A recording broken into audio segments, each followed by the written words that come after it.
As you have a logical mind, there is another mind which is completely different. Once a person goes into this, he becomes miraculous. Once you enter this mind, you know everything. And compared to other people, you look like a miracle because it's so huge, so vast, so miraculous. It feels like God.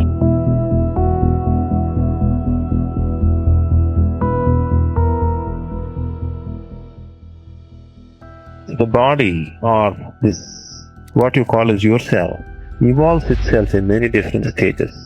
Looking at this evolution, in yoga we see this as 7 different stages, or we say 7 different bodies man has. 7 different bodies need not necessarily mean actually 7 different bodies. These are 7 different stages in which one grows.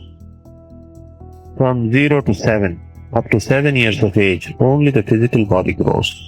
This is Sthula Sharir, or the gross body.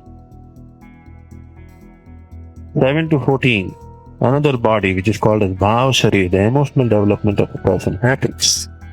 From 14 to 21, next 7 years, the Manasik Sharir, or the mental body, evolves.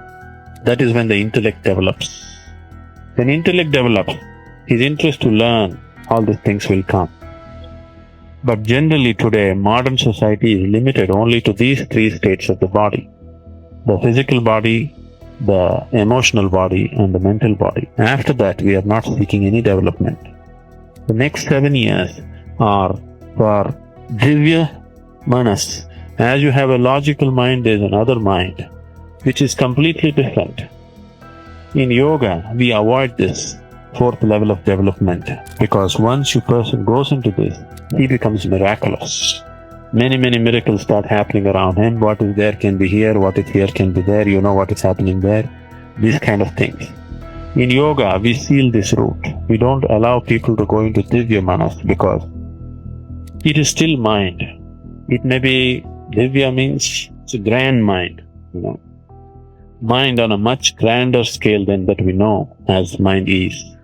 Once you enter this mind, you know everything, not everything, but when compared to other people, you look like a miracle. Once this happens, people generally lose the next stage of development. Most people will not have the maturity to just push it aside and go ahead. They will always get entangled with this. This is still a psychic state. Now you can do telepathy, you can do telekinesis, all these things. These are Divya Manas. From 21 to 28, this mind can be easily developed. It's a natural process. At that stage, it is very easy to develop that kind of ability. But people who are on the spiritual path should never seek that, because all that you will end up with is a higher level of the mind. As it is, mind is deceptive. A higher mind is even more deceptive. It gets you entangled in a much deeper way than the lower mind. So we just keep that aside. Nobody will seek the absolute once they come to contact with Divya Manas because it's so huge, so vast, so miraculous. It feels like God. You don't need anything more. That's a kind of feeling that it creates. But it also brings immense suffering. As normally a person who goes into Divya Manas, after 47, 48 years of life, tremendous amount of suffering is brought about. On the path of yoga, we are trying to bypass a few things and go always to complete emptiness, total dissolution, because till then the job is not done. Once we approach spirituality as a science, then we are not looking for entertainment on the path. Whatever little things happen, we are only looking at it as a stepping stone for something bigger that can happen.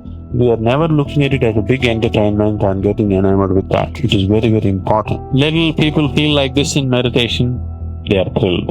And you find within 2 months they're again down. This is happening repeatedly because you get entertained. Don't get entertained with what is happening. Whatever is happening, our thing is only to reach the goal. Once a person has chosen the spiritual path, the way he sits, the way he stands, the way he eats, the way he speaks, the way he thinks and the way he lives, everything has to be spiritual. So every aspect of our life has to become yoga. Every aspect of life has to become a process of growth.